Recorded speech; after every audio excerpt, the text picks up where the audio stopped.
O Hospital Português possui um dos mais modernos centros de oncologia do país para a prevenção, diagnóstico e tratamento do câncer. Equipe multidisciplinar prestando atendimento integrado e o melhor tratamento. Serviços de quimioterapia e radioterapia e os mais modernos equipamentos de diagnóstico por imagem. Pensou em saúde? Pensou no Real Hospital Português.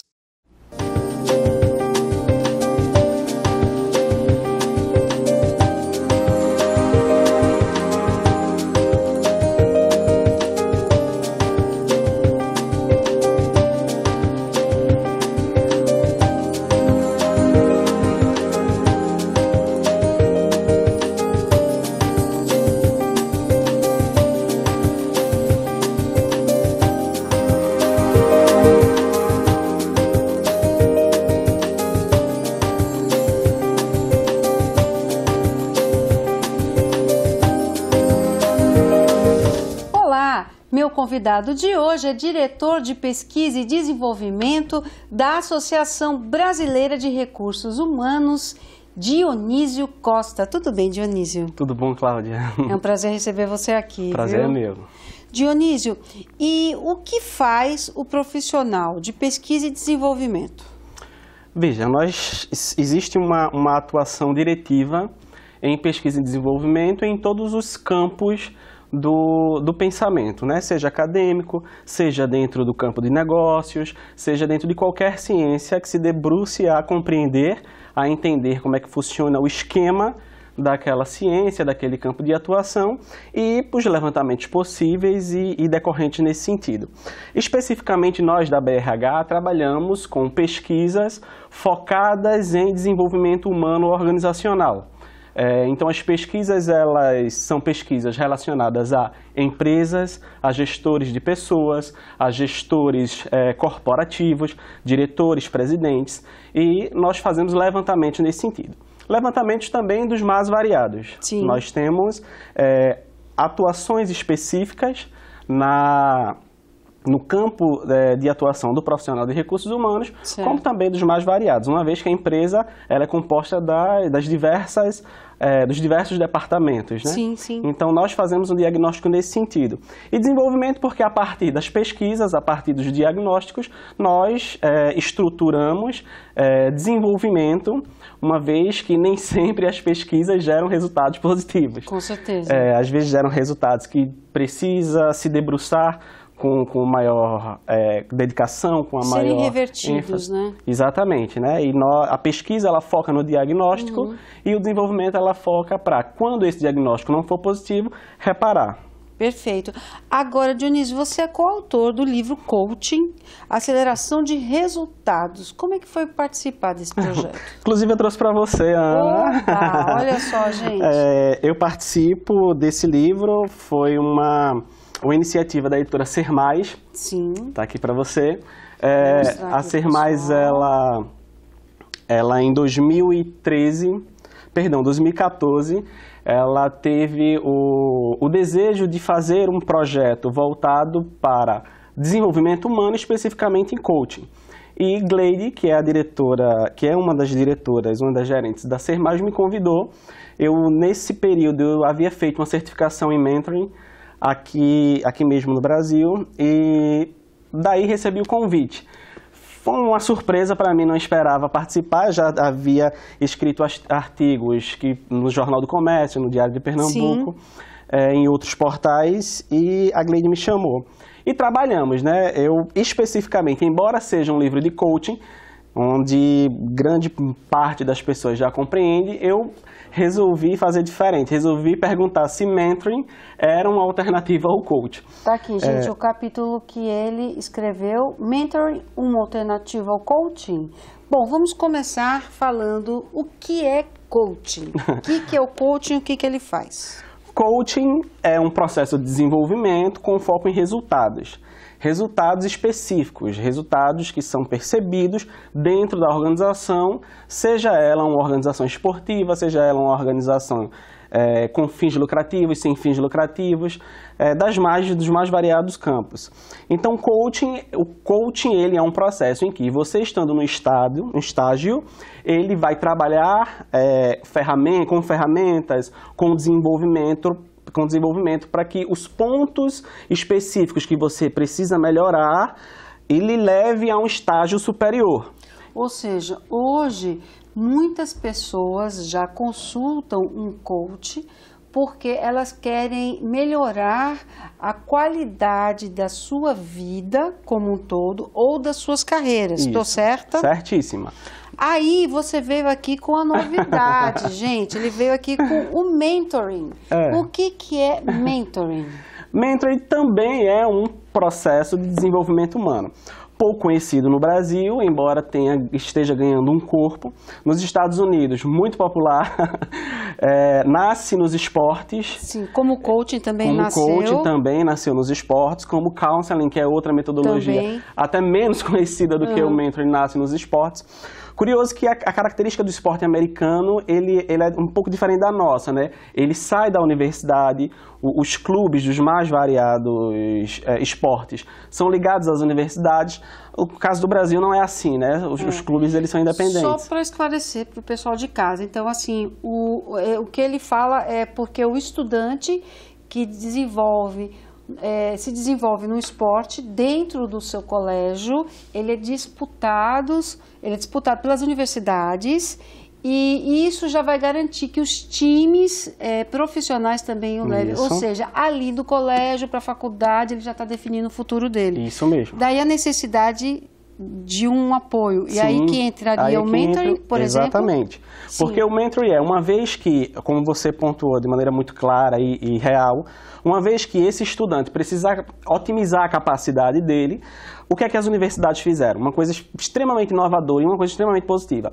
Vamos pegar os veteranos que já construíram uma carreira dentro da universidade, uma carreira dentro do esporte, onde ele atua, e vamos colocar junto desses estudantes que estão iniciando. Olha então, eu pegava um esportista com 40, 30 anos de carreira e colocava ele junto com esse estudante. Então, as trocas, o desenvolvimento, as experiências... Ele já não cometia os mesmos erros. Ele já não cometia os mesmos erros. Ele já tinha uma visão muito mais ampla do que era uma carreira. Ele já recebia essa bagagem desse mentor dele e daí consolidava as suas carreiras de maneira muito mais assertiva.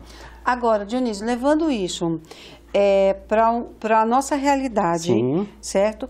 Qual seria o papel do mentoring, qual seria o papel do coaching e a diferença entre ambos?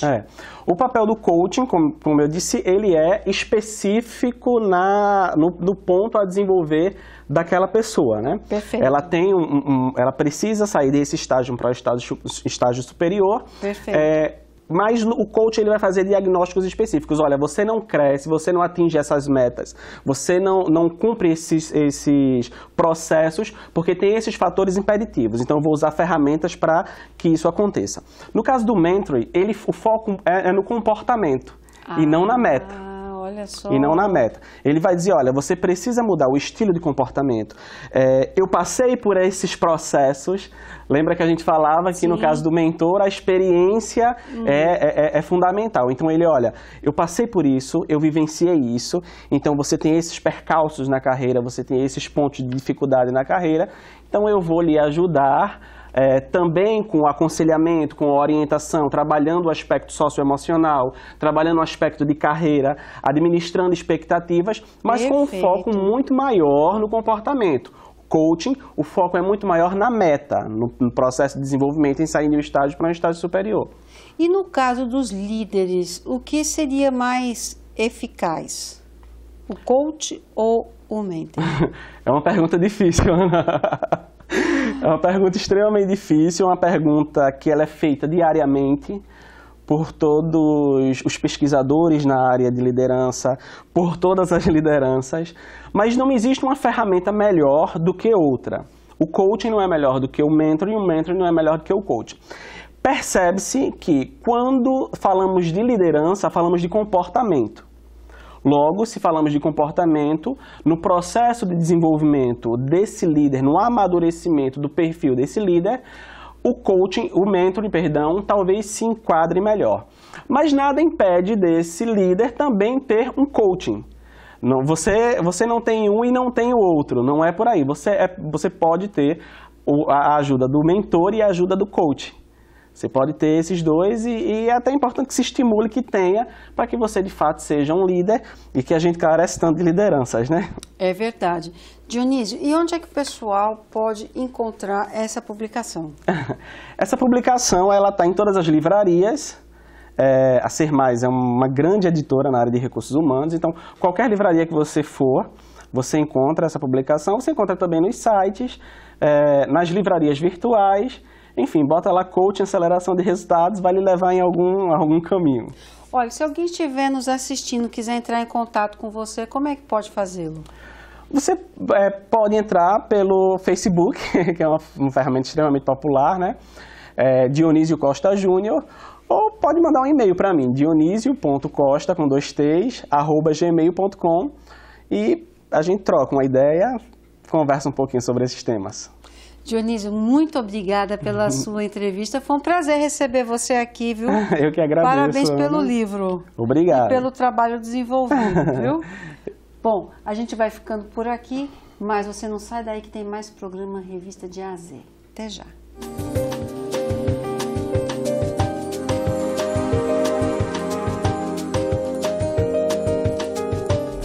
O Hospital Português possui um dos mais modernos centros de oncologia do país para a prevenção, diagnóstico e tratamento do câncer.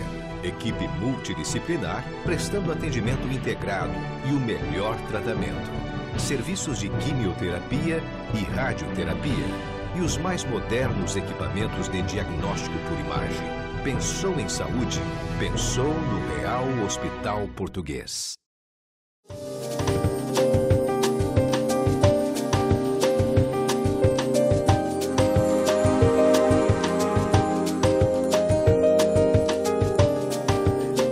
Voltamos agora com a nossa coluna Fronteiras do Saber, direto dos estúdios da Faculdade Exuda, com o professor e escritor Wilson Barreto.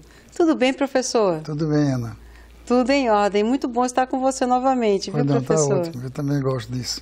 Professor, e um tema bem interessante, né? O tema de hoje, gente, é crie fama e deite na cama. Professor, explica pra gente. Bom, você sabe que existem determinados grupos que, quase de forma inata, têm credibilidade, né? Por exemplo, todas aquelas pessoas que têm um comando maior, como o presidente da República, um governador de Estado, um prefeito e os políticos de modo geral. Então, é um grupo, os políticos, né, se constituem como um grupo, que o povo acredita nas coisas que eles dizem. Né? Tanto que muitas vezes eles mentem na campanha dele, mas por causa disso ninguém deixa de votar não. É verdade. Porque fica sempre na esperança, por ele ter credibilidade, né? Porque os políticos antigos tinham, então eles ficam como uma ideia, o povo fica com uma ideia como se fosse políticos de antigamente. Então eles têm credibilidade. Sim, né? Então o poder público, vamos dizer assim, tem credibilidade. As religiões também, da mesma forma, né? Então, a religião antigamente era realmente um apostolado, então não existia interesses de outra... Outro nível, né, exatamente. Então, todo mundo acreditava, né, no que o padre disse, no que o pastor disse, enfim. Sim. Então, eram pessoas que estavam representando, né, o Deus daquele grupo de pessoas que tinham aquela religião. Sim. E, finalmente, a mídia, a imprensa falada, escrita, televisionada, né? Toda a imprensa, toda a mídia, de um modo geral, tem credibilidade. A gente não esquece que muitas vezes se conta uma notícia qualquer, a gente diz foi verdade, saiu no jornal. Que saiu no jornal como aquilo sendo um testemunho. Um aval, de né? que um aval de que aquilo é verdadeiro. Né? Assim, esses 3 grupos, vamos dizer assim, tem condições de mudar o pensar de uma sociedade. Então, a credibilidade... ela está comprometida, né, muito professor? comprometida. E esses grupos têm vivido com a história de crie fama e deite na cama. ainda está restando um pouco de credibilidade, né? Porque dificilmente a pessoa aceita que aquilo não é verdadeiro, porque aquilo faz mal à própria pessoa, porque você confia numa pessoa e de repente vê que essa pessoa falhou, e isso é horrível. Verdade. Você fica querendo, não é possível, não foi verdade isso. Você quer desmentir aquela história verdadeira, porque aquilo vai fazer mal a você. A decepção é muito grande. Porque a decepção é muito grande, e ninguém verdade. gosta de ter decepção. Então, isso é acompanhado normalmente de um querer que volte a credibilidade desses órgãos. Agora, professor, historicamente, como o senhor vem colocando, né, as igrejas, os grupos políticos e a mídia, obviamente, a mídia nem se fala, que a gente sabe que a mídia tem o poder de construir uma imagem e também de destruir uma imagem, né? Claro. Mas, assim, esses líderes religiosos, políticos, hoje em dia ainda fazem uma legião de opiniões, né? Fazem, claro. Como instruir uma população, na sua grande maioria, ignorante, para que ela tenha discernimento do que é verdadeiro? Certo. Eu vou só chamar a atenção ao termo que você usou, que foi certo, correto, mas muitas pessoas não sabem, né? Porque ignorância é a falta de conhecimento. Exatamente. Ignorante não é burrice. Isso, não certo? É falta de conhecimento. Todos nós somos ignorantes de alguma coisa. Exatamente. Ninguém sabe de tudo, né? Então, eu acho que a única forma de salvaguardar essa credibilidade, tá certo? De fazer com que o pessoal note que as coisas estão mudando e tem que ser vista de outra forma, é simplesmente a escola. Então, a escola mesmo, no nível universitário, deve se preocupar um pouco, porque hoje não é exigido nenhuma aula de civilidade, né, de introspecção, coisa que valha, mas os professores, aqueles que são mais afeitos a isso, devem mostrar ao público que hoje em dia toda consequência tem uma causa. E mostrar que realmente esses grandes grupos que influenciam de forma radical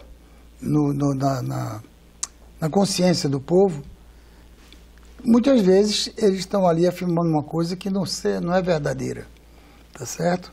Então você veja que hoje em dia, eu já comentei junto com você em outros programas, a ida do homem à Lua. Todo mundo acredita porque é importantíssimo o ser humano ter ido à Lua. Então você, como ser humano, ia se decepcionar se aquilo fosse mentira, que aquilo foi sustentado durante anos a fio. Está entendendo? Então o que acontece? Só uma educação mostrando que a pessoa, para acreditar em alguma coisa, tem que revestir essa coisa de uma base verdadeira. Não pode ser simplesmente pessoa com palavras ao vento influenciar uma população. Então, quer dizer, isso de quê? Se pensar, comparar, ver resultados científicos, porque eu não sou um pesquisador a um nível desse, mas eu estou colhendo resultados de pessoas que dizem que são pesquisadoras. Claro. Então, estou baseado nas verdades dele, mantendo na memória o que foi dito hoje e o que vai ser dito daqui a um ano, a 3 ou 4 ou 5. Quer dizer, tudo que foi dito, para mim, é verdadeiro, até que neguem aquilo lá. Tá certíssimo. Professor, o pessoal que está em casa quer saber um pouco mais sobre o assunto ou tem uma sugestão de um outro assunto, como é que pode fazer para falar com você? Nós temos o nosso e-mail, que é o Wilson Barreto, com 2 T's, 1960, @gmail.com. Então, daí dá para se fazer diálogo, porque pode se trocar e-mails. Pois não. E tem no nosso blog muitos textos, eu digo interessantes, porque eles são muito diversos. Eles não falam do mesmo assunto. Por isso que o nome do blog é Quimera. É Quimera, wilsonmar.blogspot.com. Professor, muito obrigada por mais uma coluna Fronteiras do Saber. Semana que vem tem mais, né, professor? Tem, com certeza. É isso aí. Professor, muito obrigada. E você aproveita para passar lá no Facebook e curtir a página da coluna Fronteiras do Saber. A gente volta já.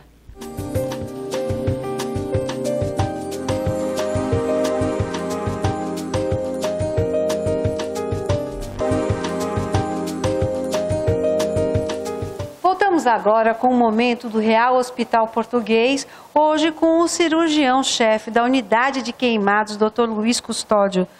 Tudo bem, doutor? Tudo bem, Ana, é um prazer estar aqui. Doutor, quais são os serviços, que tipo de tratamento a Unidade de Queimados oferece?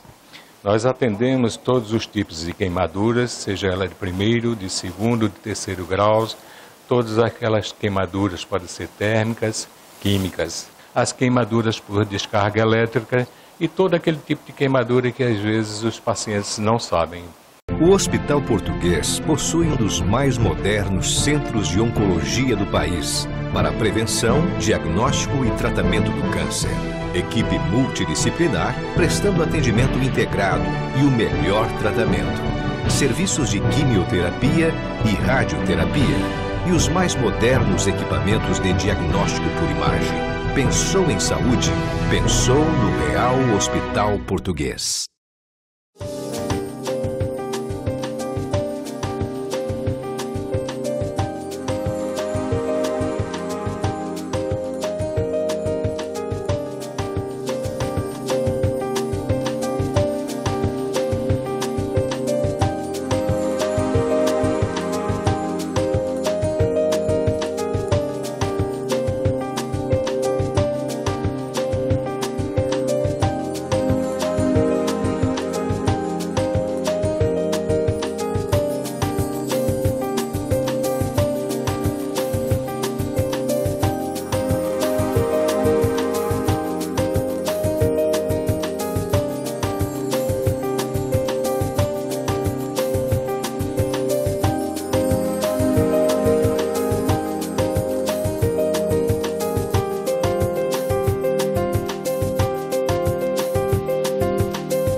Esta semana você vai acompanhar o lançamento da nova edição da revista Good Pernambuco. É isso mesmo, olha. O programa Revista de A a Z veio aqui para mostrar tudo em detalhes para você. Acompanhe.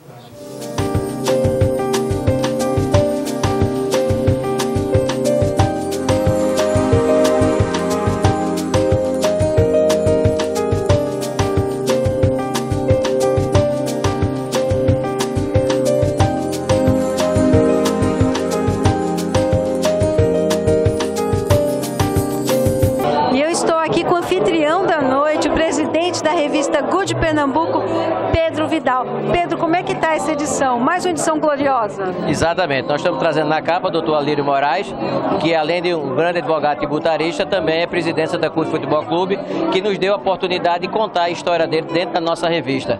Além de outros assuntos sobre cultura, turismo, né? Alguns assuntos relacionados a negócios. Então sempre a gente está trazendo as novidades para o mercado pernambucano. E o que tem de bom nessa edição especificamente? Vamos lá, nós temos o Instituto Ricardo Brenan, que nós estamos valorizando o museu. Temos também a parte de Porto de Galinha, mostrando a grande Porto de Galinhas, que o que ela quer ter a oferecer aos nossos turistas, não só os pernambucanos, mas como de todo estrangeiro e de outros países que estão ao nosso redor. E também nós estamos trazendo assunto de coluna social, que a nossa amiga Ana Cláudia Torpe fala. Também. Adoro! Além de outras colunas. Vamos mostrar. Vamos mostrar. Tem que puxar a sardinha para minha brasa, gente.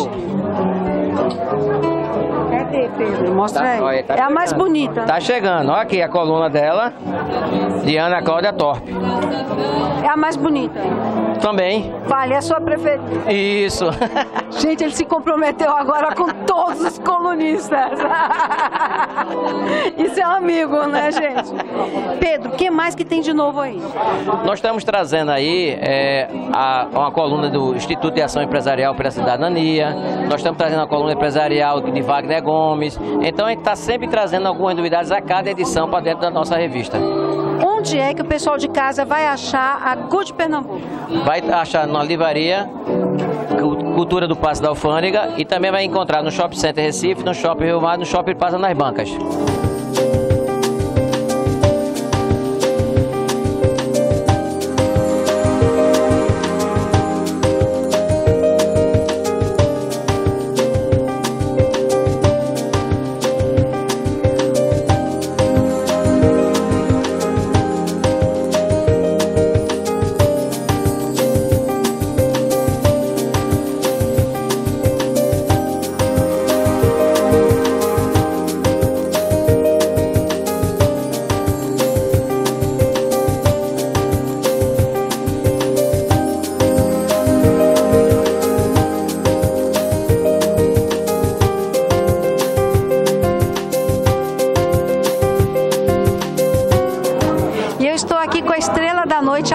dessa edição da revista Good Pernambuco, Alírio Moraes, presidente do Santa Cruz Futebol Clube.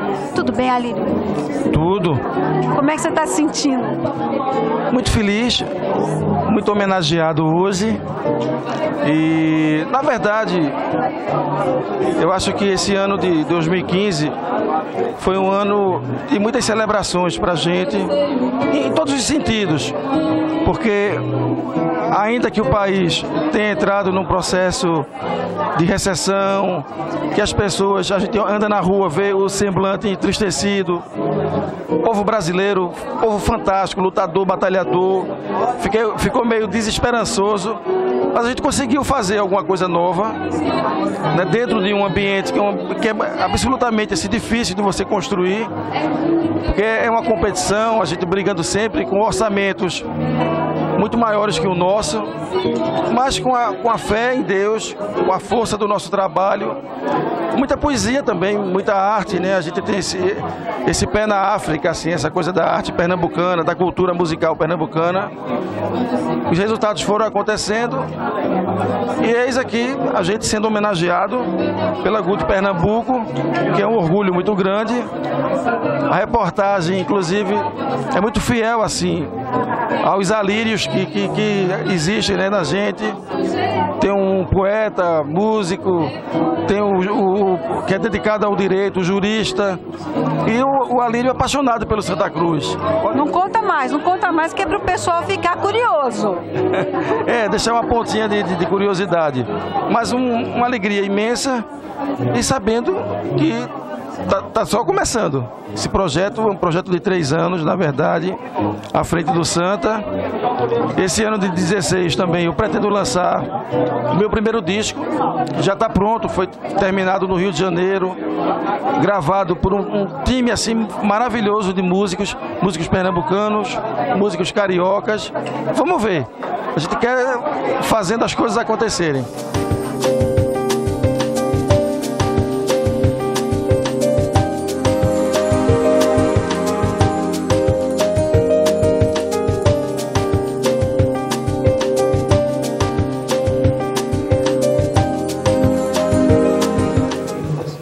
Por hoje é só, nós vamos ficando por aqui, mas amanhã você já sabe, você tem um encontro marcado comigo aqui no programa Revista de A a Z. Até lá!